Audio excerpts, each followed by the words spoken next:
Hi friends, welcome to my YouTube channel Pharma എജ്യൂടെക്. June 20 pharmacist grade 2 exam ആണ്. അപ്പോൾ ഈ അവസാനത്തെ നിമിഷം എല്ലാവരും ഒരു 75% കംപ്ലീറ്റ് ചെയ്ത് കാണും, കംപ്ലീറ്റ് ചെയ്യണം. അപ്പോൾ അവസാന നിമിഷം നമ്മൾ കുറച്ചും കൂടെ നോക്കേണ്ട കാര്യങ്ങൾ, അതായത് കുറേ പേര് നോക്കിയിട്ടുണ്ടാകും. അപ്പോൾ നോക്കാത്ത ആൾക്കാരാണെങ്കിൽ കുറച്ചും കൂടെ നോക്കേണ്ട കാര്യങ്ങൾ ഞാൻ നിങ്ങളായിട്ട് ഷെയർ ചെയ്യുകയാണ്. അപ്പോൾ ഞാൻ പറയാൻ പോകുന്ന കാര്യങ്ങൾ മാത്രമേ പരീക്ഷയ്ക്ക് ചോദിക്കൂ എന്ന് ഞാൻ പറയുന്നില്ല. പക്ഷെ ഞാൻ നോക്കിയ ഒരു പാറ്റേൺ അനുസരിച്ച് ചോദിക്കാൻ സാധ്യതയുള്ള കുറച്ച് ചോദ്യങ്ങൾ നിങ്ങളായിട്ട് ഷെയർ ചെയ്യുകയാണ്. അപ്പോൾ ആദ്യം നമ്മൾ നോക്കാൻ പോകുന്നത് ഫാർമസ്യൂട്ടിക്സ് ഫസ്റ്റിൽ നിന്നുമാണ്. സ്യൂട്ടിക്സിൽ നിന്നും എനിക്ക് ഇമ്പോർട്ടൻ്റ് ആയിട്ട് തോന്നിയിട്ടുള്ളത് എക്സാമ്പിളുകൾ പഠിച്ചു വയ്ക്കുക. അതായത് ഡൈലുവൻസ്, അഡ്സോർബൻസ്, ഡിസെൻറ്റിഗ്രേറ്റിംഗ് ഏജൻസ്, ലൂബ്രിക്കൻസ്, അങ്ങനെയുള്ള കുറച്ച് കാറ്റഗറീസ് ഉണ്ടല്ലോ. അപ്പോൾ ആ കാറ്റഗറീസിന് ഉള്ള എക്സാമ്പിളുകൾ നമ്മൾ നേരത്തെ പഠിച്ചു വയ്ക്കുക. അത് ചോദിക്കും എനിക്കൊരു തോന്നലുണ്ട്. അപ്പോൾ അത് ഒന്ന് നോക്കി വയ്ക്കുക. നമ്മുടെ സ്റ്റെറിലൈസേഷന് ഓരോ മെത്തേഡിനും ഏതൊക്കെ സ്റ്റെറിലൈസേഷൻ മെത്തേഡാണ് ഉപയോഗിക്കുന്നത്, മെക്കാനിസം പഠിച്ചു വയ്ക്കുക. ഓക്സിഡേഷൻ ആണോ കൊയാഗുലേഷൻ ആണോ എന്ന് നോക്കി വയ്ക്കുക. ടെമ്പറേച്ചർ റേഞ്ച് ഒക്കെ നോക്കി വയ്ക്കുക. പിന്നെ അൺകോട്ടഡ് ആയാലും കോട്ടഡ് ടാബ്ലറ്റിൻ്റെയൊക്കെ ഡിസെൻറ്റിഗ്രേഷൻ ടൈം എത്രയാണ് എന്ന് നോക്കി വയ്ക്കുക. നമ്മുടെ ക്യാപ്സ്യൂൾസ്, സോഫ്റ്റ് ജെലാറ്റിനും ഹാർഡ് ജെലാറ്റിനും തമ്മിലുള്ള ഡിഫറൻസ്, ഓരോന്നിനും ഉപയോഗിക്കുന്ന അഡിറ്റീവ്സ് ഏതൊക്കെയാണ്, അതൊക്കെ ഒന്ന് നോക്കി വയ്ക്കുക സ്യൂട്ടിക്സിൽ നിന്നും. അതാണ് എനിക്ക് ഇമ്പോർട്ടൻ്റ് ആയിട്ട് ചോദിക്കാൻ സാധ്യതയുള്ളത് എന്ന് തോന്നുന്നത്. നമ്മുടെ കെമിസ്ട്രി ഫസ്റ്റ്, സ്യൂട്ടിക്കൽ കെമിസ്ട്രി ഫസ്റ്റിൽ നിന്നും എനിക്ക് പാറ്റേൺ മനസ്സിലായത് മെജോറിറ്റിയും അതിൽ നിന്നൊരു സ്റ്റേറ്റ്മെൻറ്റ് ക്വസ്റ്റ്യൻ ആണ് ചോദിക്കുന്നത്. അതായത് കഴിഞ്ഞ ക്വസ്റ്റ്യൻ പേപ്പറിലും ബോറിക് ആസിഡിൻ്റെ കുറേ സ്റ്റേറ്റ്മെൻറ്റ് തന്നിട്ട് ഏതാണ് കറക്റ്റ് ആയിട്ടുള്ളതെന്ന് എടുത്തെഴുതണം. സിൽവർ പ്രോട്ടീൻ ചോദിച്ചിട്ടുണ്ടായിരുന്നു. അപ്പോൾ എനിക്കൊന്ന് ഓരോന്നിൻ്റെയും പ്രോപ്പർട്ടീസ് പഠിച്ചു വയ്ക്കുക. ചോദിച്ചതും ചോദിക്കാൻ സാധ്യതയുള്ളതും ഇനി ചോദിക്കാൻ പോകുന്നതൊക്കെ boric acid, hydrogen peroxide, potassium permanganate, antidote, sodium nitrate. അപ്പോൾ അതൊക്കെ പ്രോപ്പർട്ടീസ് ഒന്ന് നോക്കി വയ്ക്കുക, ഓരോന്നിൻ്റെയും പ്രോപ്പർട്ടീസ്. ഹൈഡ്രജൻ പെറോക്സൈഡിൻ്റെയും പൊട്ടാസ്യം പെർമാംഗനേറ്റിൻ്റെയും യൂസസ് ഒന്ന് നോക്കി വയ്ക്കുക. ഏകദേശം യൂസസ് തമ്മിൽ സാമ്യമുണ്ട്. അപ്പോൾ ഹൈഡ്രജൻ പെറോക്സൈഡിൻ്റെയും പൊട്ടാസ്യം പെർമാംഗനേറ്റിൻ്റെയും യൂസസ് ഒന്ന് നോക്കി വയ്ക്കുക. പിന്നെ കഴിഞ്ഞ തവണ കാൽഷ്യം ഗ്ലൂക്കണേറ്റ് ഇഞ്ചക്ഷൻ്റെ സ്റ്റെബിലൈസറായിരുന്നു നമുക്ക് ചോദിച്ചിരുന്നത്. അതുപോലെ തന്നെ അതിൻ്റെ pH മെയിൻറ്റെയിൻ ചെയ്യാൻ ആഡ് ചെയ്യുന്ന സോഡിയം ഹൈഡ്രോക്സൈഡ്, അതൊക്കെ ഒന്ന് നോക്കി വയ്ക്കുക. ഒഫീഷ്യൽ കോമ്പൗണ്ട്സിൻ്റെ പേരൊക്കെ ഒന്ന് പഠിച്ചു വയ്ക്കുക. അയണിൻ്റെയും കാൽഷ്യൻ്റെയും ഒഫീഷ്യൽ കോമ്പൗണ്ട്സിൻ്റെ പേരൊക്കെ ഒന്ന് പഠിച്ചു വയ്ക്കുക. എല്ലാം സ്റ്റേറ്റ്മെൻറ്റ് ആയിരിക്കും, ഇപ്രാവശ്യം അങ്ങനെ ചോദിക്കാൻ സാധ്യത ഉണ്ടായിരിക്കും. അപ്പം എല്ലാ കോമ്പൗണ്ട്സിൻ്റെയും മെയിൻ പ്രോപ്പർട്ടീസ് എന്താണെന്ന് നോക്കി വയ്ക്കുക. ഓരോന്നിൻ്റെയും യൂസസ് ഏതൊക്കെ കാറ്റഗറിയിൽ വരും. അയഡിൻ സൊല്യൂഷൻസ് ഒന്ന് നോക്കി വയ്ക്കുക. അയഡിൻ സൊല്യൂഷനിൽ 3 സൊല്യൂഷനിലും ആൻറ്റിസെപ്റ്റിക് ആയിട്ട് യൂസ് ചെയ്യും, സോഴ്സസ് ഓഫ് അയഡിൻ ആയിട്ട് യൂസ് ചെയ്യും. അപ്പോൾ അതൊക്കെ ഒന്ന് നോക്കി വയ്ക്കുക. കോൺസെൻട്രേഷനൊക്കെ ഒന്ന് നോക്കി വയ്ക്കുക. പിന്നെ നമ്മുടെ ഫാർമക്കോഗ്നോസിന്ന് എല്ലാത്തിൻ്റെ family, biological source, chemical constituents, ഇതെല്ലാം നോക്കി വയ്ക്കുക. പിന്നെ അല്ലാതെ ചോദിക്കാൻ സാധ്യതയുള്ളത് ഞാൻ ഷോർട്ട് വീഡിയോ ഇട്ടിട്ടുണ്ടായിരുന്നു. കെമിക്കൽ ടെസ്റ്റ് നോക്കി വയ്ക്കുക. നമ്മുടെ ആലോയ്സിൻ്റെ കെമിക്കൽ ടെസ്റ്റ് ഏതാണ്, ഇൻഡോൾ ആൽക്കലോയിഡ്സിൻ്റെ കെമിക്കൽ ടെസ്റ്റ് ഏതാണ്, അതൊക്കെ ഒന്ന് നോക്കി വയ്ക്കുക. ടെസ്റ്റിൻ്റെ പേര് മാത്രം പഠിക്കാതെ റീജൻസും കൂടെ ഒന്ന് നോക്കി വയ്ക്കുക. അതായത് നമ്മുടെ എർഗോട്ട് ആൽക്കലോയിഡ്സിൻ്റെ ടെസ്റ്റ് വളരെ ഇമ്പോർട്ടൻ്റ് ആണ്. അപ്പോൾ അതിലുപയോഗിക്കുന്ന റീജൻസ് ഏതൊക്കെയാണ്, ഓരോ ടെസ്റ്റിൻ്റെ പേര് പഠിക്കും, ഏതൊക്കെ കോമ്പൗണ്ടിനാണ് ഉപയോഗിക്കുന്നത് പഠിക്കുന്ന, അല്ലാതെ റീജൻസും കൂടെ ഒന്ന് നോക്കി വയ്ക്കുക. അടുത്ത് നമ്മൾ നോക്കാൻ പോകുന്നത് സ്യൂട്ടിക്സ്, സെക്കൻഡ് ഇയറിലെ സ്യൂട്ടിക്സ് ആണ്. അതിൽ നിന്നും എനിക്ക് ഇമ്പോർട്ടൻ്റ് ആയിട്ട് തോന്നിയത് HLB വാല്യൂസ് എല്ലാം നോക്കി വയ്ക്കുക. HLB വാല്യൂസ് ഓരോന്നിൻ്റെയും ഓരോ HLB വാല്യൂസ് നോക്കി വയ്ക്കുക. സസ്പെൻഷനും ഇമൽഷനും തമ്മിലുള്ള ഡിഫറൻസ് ഒന്ന് നോക്കി വയ്ക്കുക. സസ്പെൻഷൻ്റെ പാർട്ടിക്കിൾ സൈസ്, അതിലുപയോഗിക്കുന്ന തിക്കനിങ് ഏജൻസ്, വെറ്റിംഗ് ഏജൻസ്, ഇമൽഷനിൽ ഉപയോഗിക്കുന്ന ഇമൽസിഫൈങ് ഏജൻസ്, ഇമൽഷൻ്റെ ടെസ്റ്റുകളൊക്കെ ഒന്ന് നോക്കി വയ്ക്കുക. അല്ലാതെ സസ്പെൻഷനും സ്റ്റെബിലിറ്റി ഓഫ് സസ്പെൻഷനുണ്ട്, 4 ടൈപ്പ് ഉണ്ട്, അതൊക്കെ നോക്കി വയ്ക്കുക. Indiffusible solids, diffusible solids, precipitating substance, അതിൻ്റെയൊക്കെ എക്സാമ്പിളുകൾ ഒന്ന് നോക്കി വയ്ക്കുക. അതൊക്കെ ഇമ്പോർട്ടൻ്റ് ആണ്, ചോദിക്കാൻ സാധ്യതയുള്ളവയാണ്. അപ്പോൾ ഓരോന്നിൻ്റെയും എക്സാമ്പിളും കൂടെ നോക്കി വയ്ക്കുക സ്യൂട്ടിക്സിൽ നിന്നും. ഒപ്താൽമിക് പ്രിപ്പറേഷനിൽ ഉപയോഗിക്കുന്ന പ്രിസർവേറ്റീവ്സ് ഏതൊക്കെയാണെന്ന് സെപ്പറേറ്റ് പഠിച്ചു വയ്ക്കുക. പാരൻ്റൽ പ്രിപ്പറേഷനിൽ ഉപയോഗിക്കുന്ന പ്രിസർവേറ്റീവ്സ് ഏതാണെന്ന് പഠിച്ചു വയ്ക്കുക. പഠിച്ചു വെച്ചാൽ മാത്രം പോരാ, ഓരോ കോമ്പൗണ്ടിൻ്റെയും കോൺസെൻട്രേഷൻ കൂടി നോക്കി പഠിക്കുക. ഫിനൈൽ മെർക്കുറിക് നൈട്രേറ്റിൻ്റെ ഏതെന്ന് പഠിക്കണം, ബെൻസൽ കോണിയം ക്ലോറൈഡിൻ്റെ കോൺസെൻട്രേഷൻ എത്രയാണെന്ന് പഠിക്കണം, ക്ലോർഹെക്സിഡിൻ എത്രയാണെന്ന് പഠിക്കണം. അങ്ങനെയുള്ള കോൺസെൻട്രേഷനും കൂടെ നോക്കുമ്പോൾ കൂടെ നോക്കി പോവുക. പിന്നെ നമ്മുടെ സ്യൂട്ടിക്കൽ കെമിസ്ട്രി സെക്കൻഡ് ഇയറിലെ സ്യൂട്ടിക്കൽ കെമിസ്ട്രിന്ന് ഇമ്പോർട്ടൻ്റ് ആയിട്ടുള്ളത് ഓരോ ഡ്രഗ്സും ഇമ്പോർട്ടൻ്റ് ആണ്. അത് നമ്മുടെ അമോക്സിലിൻ ഇമ്പോർട്ടൻ്റ് ആണ്, പ്രൊപ്പാന്തലിൻ ഇമ്പോർട്ടൻ്റ് ആണ്, പ്രൊപ്രനലോൾ ഇമ്പോർട്ടൻ്റ് ആണ്. അതുപോലെ തന്നെ നമ്മുടെ പ്രോഫ്ലേവിൻ, ആൻറ്റിസെപ്റ്റിക് ഡിസിൻഫെക്റ്റിൽ നിന്ന് പ്രോഫ്ലേവിൻ വളരെ ഇമ്പോർട്ടൻ്റ് ആണ്. ഹെട്രോസൈക്ലിക് റിങ്ങും കൂടെ പേരും കൂടെ പഠിച്ചു, കാരണം ഇമ്പോർട്ടൻ്റ് ആയിട്ടുള്ള കോമ്പൗണ്ട് ഏതൊക്കെയാണ്, അപ്പോൾ അതിൽ വരുന്ന ഹെട്രോസൈക്ലിക് റിങ് ഏതാണെന്ന് പഠിച്ചു വെക്കുക. ഇമ്പോർട്ടൻ്റ് ആയിട്ടുള്ള കോമ്പൗണ്ടിൻ്റെ കെമിക്കൽ നെയിം പഠിച്ചു വെക്കുക. പിന്നെ എനിക്ക് ചോദിക്കുമെന്ന് തോന്നുന്നത്, ഓരോ കോമ്പൗണ്ടിലും ക്ലോറിൻ വരുന്ന പൊസിഷൻ നോക്കി വെക്കുക.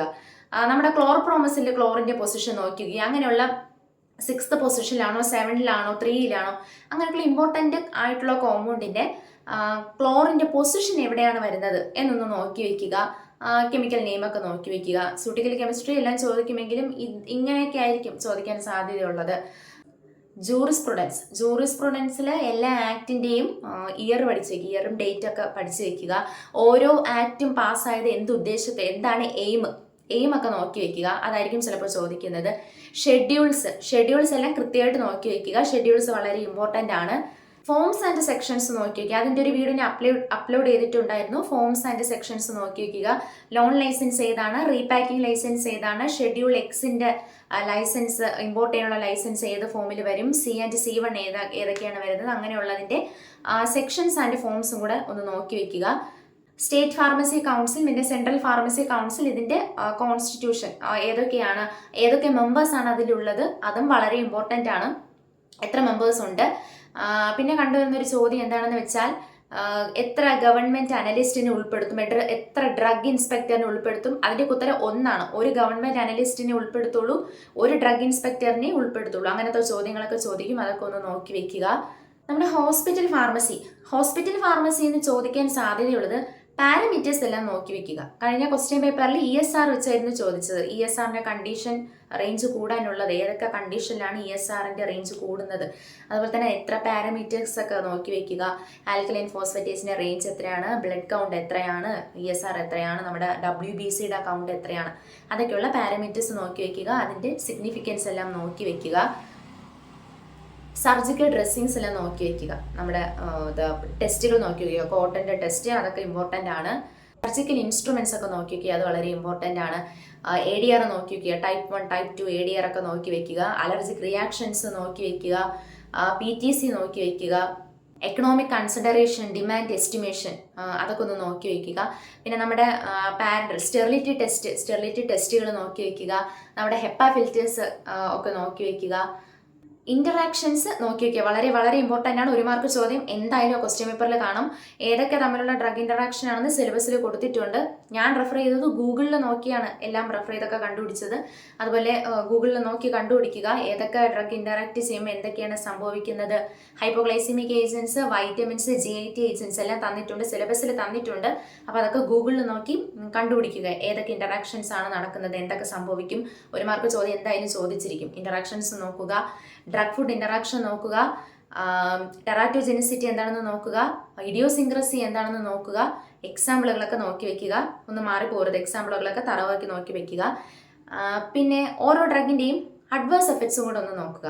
അതായത് നമ്മുടെ ക്ലോറാഫിനിക്കോൾ നമ്മൾ ഉപയോഗിക്കുമ്പോൾ എന്ത് പറ്റും, സൾഫോണമൈഡ്സ് ആണ് ഉപയോഗിക്കുന്നതെങ്കിൽ എന്ത് പറ്റും, അങ്ങനെയുള്ള ഓരോ ഡ്രഗിനും ഓരോ അഡ്വേഴ്സ് എഫക്റ്റ് ഉണ്ട്. നമ്മുടെ ആംബിസിലിൻ, അമോക്സിലിൻ ആണെങ്കിൽ ഡയറിയ, അങ്ങനെയുള്ള അഡ്വേഴ്സ് എഫക്ട്സ് നോക്കി വെക്കുക. നമ്മുടെ ആൻറ്റി കൺവൽസൻറ്റിൻ്റെ എക്സാമ്പിളുകൾ ഏതാണെന്ന് നോക്കി വെക്കുക. അങ്ങനെയൊക്കെ കുറച്ച് കുഞ്ഞു ടോപ്പിക്കുകളൊക്കെ എല്ലാം നോക്കി വെക്കുക ഹോസ്പിറ്റലിൽ. പിന്നെ നമ്മുടെ കമ്പ്യൂട്ടർ, അതായത് മെഡ്ലൈൻ, MEDI4 എന്തൊക്കെയാണ് ഫുൾ ഫോം ഒക്കെ ഒന്ന് നോക്കി വെക്കുക. ഇതൊക്കെ ചോദിക്കാൻ സാധ്യതയുണ്ട്. പിന്നെ നമ്മുടെ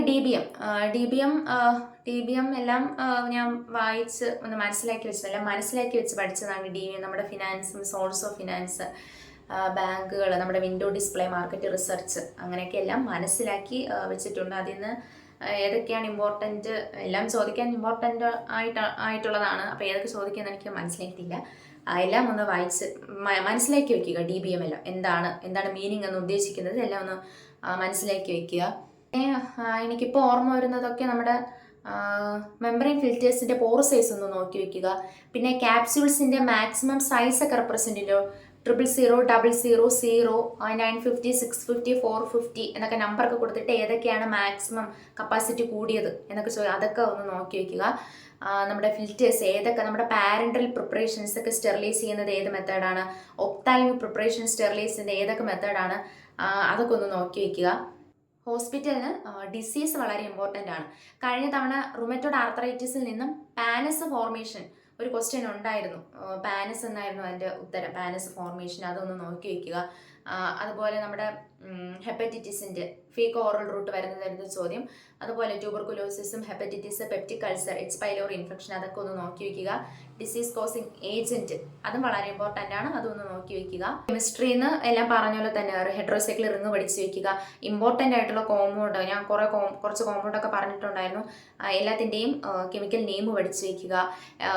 ക്ലോറിൻ്റെ പൊസിഷൻ വരുന്നത് നോക്കി വയ്ക്കുക. പിന്നെ എത്ര മെമ്പേർഡ് റിങ്, അതായത് 6 മെമ്പേർഡ് റിംഗ് ആണോ 7 മെമ്പേർഡ് റിംഗ് ആണോ ഓരോ കോമ്പൗണ്ടിലും, അതും കൂടെ ഒന്ന് നോക്കി വയ്ക്കുക. സ്യൂട്ടിക്സ് സെക്കൻഡ് പാർട്ടിൽ നിന്ന് നമ്മുടെ സർഫാക്റ്റൻസ് നമ്മൾ പഠിക്കുക. അപ്പോൾ സർഫാക്റ്റൻസിൻ്റെ ക്ലാസിഫിക്കേഷൻ എല്ലാവരും ഒന്ന് റെഫർ ചെയ്ത് പഠിക്കുക. ആനയോണിക് സർഫാക്റ്റൻസ്, കാറ്റോണിക് സർഫാക്റ്റൻസ്, നോൺ അയോണിക് സർഫാക്റ്റൻസ് എന്ന് പറഞ്ഞ് ഗൂഗിളിൽ ഒന്ന് സെർച്ച് ചെയ്തിട്ട് അതിൻ്റെ എക്സാമ്പിളുകളൊന്ന് പഠിച്ചു വയ്ക്കുക. അങ്ങനെ കാറ്റോണിക് സർഫാക്റ്റൻസ് ക്വസ്റ്റ്യൻ പേപ്പറിലുണ്ടായിരുന്ന ഒരു ചോദ്യം, കാറ്റോണിക് സർഫാക്റ്റൻസിൻ്റെ എക്സാമ്പിൾ ഏതാണ്, ബെൻസൽകോണിയം ക്ലോറൈഡ്. അപ്പോൾ അങ്ങനെയുള്ളതൊക്കെ ഒന്ന് ഇമ്പോർട്ടൻ്റ് ആണ്, അതൊക്കെ ഒന്ന് നോക്കി വയ്ക്കുക. അപ്പോൾ എനിക്ക് അല്ലാതെ നമ്മുടെ ക്വസ്റ്റ്യൻ പേപ്പർ PSC സൈറ്റിൽ നിന്ന് നമ്മുടെ ഫാർമസിസ്റ്റിൻ്റെ പ്രീവിയസ് ഇയർ ക്വസ്റ്റ്യൻ പേപ്പറും കൂടെ ഒന്ന് നോക്കി പഠിച്ചു വെക്കുക. എത്രത്തോളം റെഫർ ചെയ്യാൻ പറ്റുമോ അത്രത്തോളം എല്ലാവരും റെഫർ ചെയ്ത് പഠിക്കുക. എനിക്ക് റെഫർ ചെയ്തിട്ട് ഇമ്പോർട്ടൻ്റ് ആയിട്ടുള്ള ചോദിക്കുമെന്ന് ഉറപ്പുള്ള ചോദ്യങ്ങളാണ് ഞാൻ നിങ്ങളുമായിട്ട് ഷെയർ ചെയ്യുന്നത്. ഞാൻ എത്രത്തോളം പഠിച്ചിട്ടുണ്ടോ അത്രത്തോളം തന്നെ ഞാൻ നിങ്ങളുമായിട്ട് ഷെയർ ചെയ്യുന്നുണ്ട്. അപ്പോൾ ഇനിയും എല്ലാം റെഫർ ചെയ്തിട്ട് ഇനിയും സമയമുള്ള വ്യക്തികൾ അല്ലെങ്കിൽ സമയമില്ലാത്ത വ്യക്തികളാണെങ്കിൽ കൂടി ഈ പറഞ്ഞ കാര്യങ്ങളും കൂടെ ഒന്ന് ഉൾപ്പെടുത്തി നോക്കുക. ഉറപ്പായിട്ട് നമുക്ക് റാങ്ക് ലിസ്റ്റിൽ ഇടപിടിക്കാൻ ഉറപ്പായിട്ട് സാധിച്ചിരിക്കും. അപ്പോൾ 20-ാം തീയതി നടക്കുന്ന ഫാർമസിസ്റ്റ് ഗ്രേഡ് 2 എക്സാമിൽ പങ്കെടുക്കാൻ പോകുന്ന എല്ലാവർക്കും എൻ്റെയും എൻ്റെ യൂട്യൂബ് ചാനലിൻ്റെയും വക ഓൾ ദ ബെസ്റ്റ്. എല്ലാവരും നന്നായിട്ട് തന്നെ എക്സാം എഴുതുക. മാക്സിമം എല്ലാവരും പ്രീവിയസ് ഇയർ ക്വസ്റ്റ്യനും ഞാൻ പറഞ്ഞ ടോപ്പിക്കും നമ്മുടെ വീഡിയോയിലൊക്കെ പറഞ്ഞിട്ടുള്ളതൊക്കെ ഒരു 50% ചോദിക്കുന്നത് നല്ല ഉറപ്പുണ്ട്. അപ്പോൾ എല്ലാവരും വീഡിയോ കണ്ടിട്ടും ഇപ്പോൾ പറഞ്ഞ കാര്യങ്ങളും കൂടെ ഉൾപ്പെടുത്തി റെഫർ ചെയ്ത് പ്രീവിയസ് ഇയർ ക്വസ്റ്റ്യനൊക്കെ അറ്റൻഡ് ചെയ്ത് നല്ല രീതിയിൽ തന്നെ പരീക്ഷ എഴുതുക. All the best.